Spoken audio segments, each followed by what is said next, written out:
Well, I got all kinds of reaction, just a torrent of reaction to the piece I did from the University of Virginia. I went down to Charlottesville after a black student was bloodied, needed 10 stitches, a guy named Martise Johnson, in an arrest outside a bar across the street from the university by Virginia Alcohol Beverage Control Police.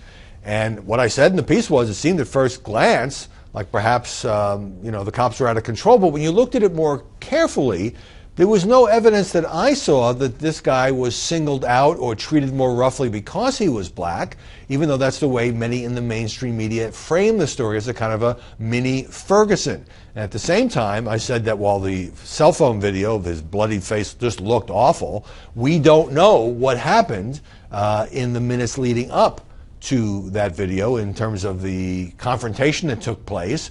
How actively was he resisting arrest? We just don't know, and Martise Johnson isn't speaking. I went to the press conference with his lawyer.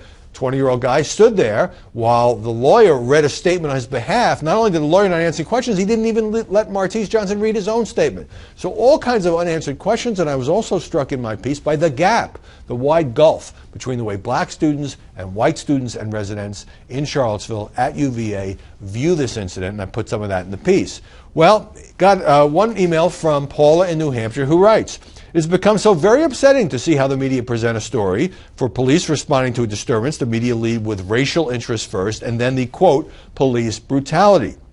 You will see nothing of what caused this to happen and what the victim did to provoke the police. That does not make a good story. You see only the end of the act, not its beginning." I mean, in the age of cell phone video, that is often true. The video often doesn't start until we see the aftermath of the incident. And with no video at all, it was certainly true in Ferguson that a lot of my colleagues in the mainstream media rushed to the judgment that it was Michael Brown who was the victim, the unarmed black kid who was shot by Officer Darren Wilson, and that this must have been a horrible overreaction by Darren Wilson, except we now know about the struggle for the gun in the car, about the injuries to Officer Wilson's face, and that two different investigations, the latest one by Eric Holder's Justice Department, found that Wilson acted properly in self-defense. So my main reason in going to Charlottesville was to find out what happened and how these sort of media stories get started, why it's a hot story. It's clearly a local story, but why was it a national story? Why were national news organizations covering it?